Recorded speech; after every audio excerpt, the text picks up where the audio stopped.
একঘেয়ে ডাল বা একঘেয়ে ডিম কোনোটাই বেশি দিন ভালো লাগে না, তাই ভাবলাম এই দুটো কম্বিনেশনে একটা রেসিপি আপনাদের সাথে শেয়ার করি।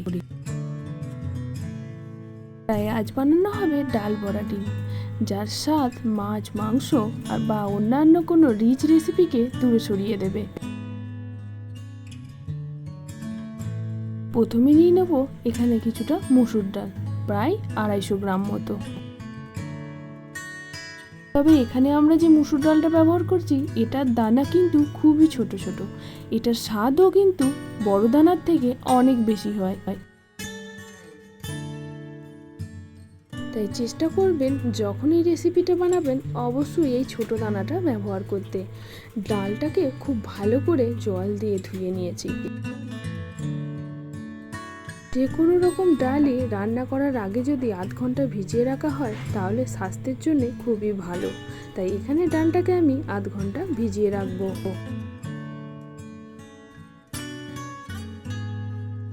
এই রান্নায় ডিম তো অবশ্যই লাগবে, তাই এখানে আমি 7টা ডিম ব্যবহার করেছি।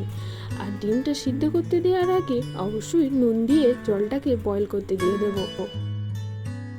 প্রত্যেকটা রান্নাতেই কিছু না কিছু টিপস আর ট্রিক্স আপনাদের সাথে শেয়ার করে থাকি, তেমন এই রান্নাতেও একটা টিপস দিয়ে রাখি।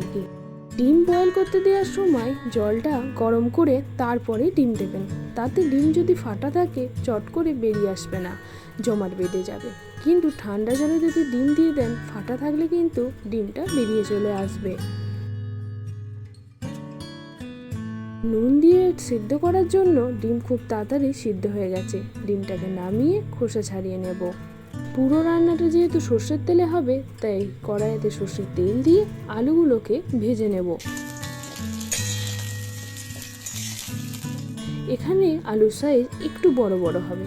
আলু ভাজার সময় অল্প নুন আর অল্প হলুদ ব্যবহার করব। আলুগুলোকে কিন্তু পুরোপুরি কুক করব না।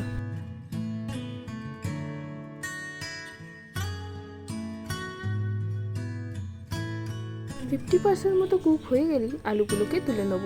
দেখতেই পাচ্ছেন উপরে একটা লালচে আস্তরণ পড়েছে, কিন্তু ভিতর থেকে এখনো কুক হওয়া বাকি। আর লালচে আস্তরণটার জন্যই কিন্তু খেতে আরো টেস্টি লাগবে। কড়াইয়ে আরো একটু সর্ষের তেল দিয়ে আমরা সিদ্ধ করে রাখা ডিমগুলোকে ভেজে নেব। অল্প একটু হলুদ গুঁড়ো আর অল্প একটু কাশ্মীরি লঙ্কার গুঁড়ো ব্যবহার করে দেবো কালারের জন্য। এতে ডিমের গায়ের কালারটা খুব সুন্দর আসবে।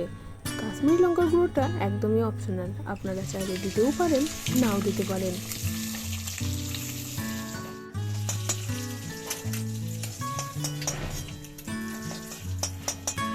ডিমগুলো ভেজে তুলে নিয়েছি, এবার মশলাটা প্রিপারেশন করব।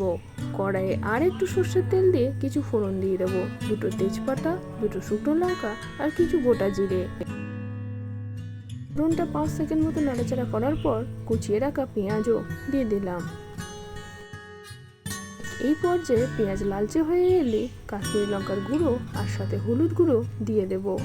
তেলেতে এই দুটো জিনিস দিলে কালারটা কিন্তু রান্নার শেষে গিয়ে খুব ভালো আসে। তাই এই পর্যায়ে হলুদ গুঁড়ো আর কাশ্মীরি লঙ্কার গুঁড়ো দিয়ে দিলাম। আপনারা চাইলে ঝাল লঙ্কার গুঁড়োও ব্যবহার করতে পারেন, আমরা ব্যবহার করিনি। আর এটা একটু ঝালঝালি খেতে ভালো লাগে। আর এরপর দিয়ে দিলাম টমেটো কুচনো। টমেটো কুচো নরম হয়ে যাওয়ার পর 15 থেকে 16টা রসুন থেঁতো করে দিয়ে দিলাম। আর দিয়ে দিলাম আদা জিরে বাটা, এখানে 2 চামচ মতো ব্যবহার করেছি। মশলা কষিয়ে এলে ভিজিয়ে রাখা ডালটাকে এবার দিয়ে দেবো। ডালটা দিয়েই কিন্তু জল দেব না।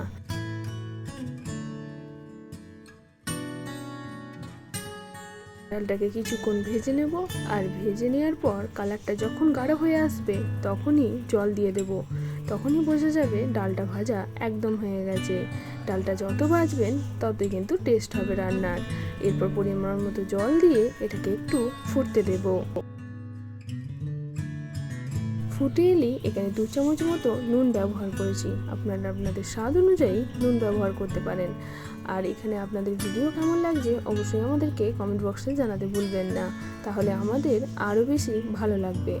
জল ফুটে এসেছে, এরপর দিয়ে দিলাম স্বাদ মতো চিনি আর ভেজে রাখা আলুগুলোকে। যেহেতু আলু 50% মতো সিদ্ধ হয়েছিল তাই বাকিটা এই ডালেতেই সিদ্ধ হয়ে যাবে।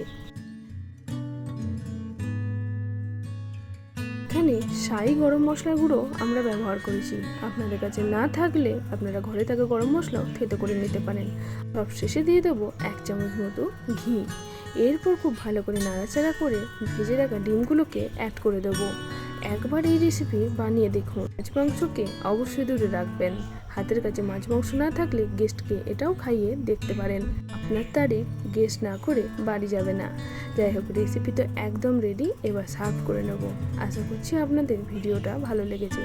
যদি ভালো লেগে থাকে অবশ্যই লাইক, শেয়ার, কমেন্ট আর সাবস্ক্রাইব করে দিন। সাবস্ক্রাইবের পাশে থাকা বেল আইকনটা প্রেস করে অল অপশনটা ক্লিক করুন। তাহলে আমরা আমাদের চ্যানেলে যখনই ভিডিও দেবো আপনারা মিস করবেন না। তার সাথে কেমন ধরনের ভিডিও দেখতে চাইছেন সেটাও কমেন্ট করে জানান। এই ধরনের রেসিপি পেতে আমাদের চ্যানেলে গিয়ে প্লে লিস্ট ওপেন করুন। বিভিন্ন রকম ক্যাটাগরি অনুযায়ী সিলেক্ট করা আছে আমাদের ভিডিও। নমস্কার, দেখা হচ্ছে নতুন কোনো এক ভিডিও নিয়ে।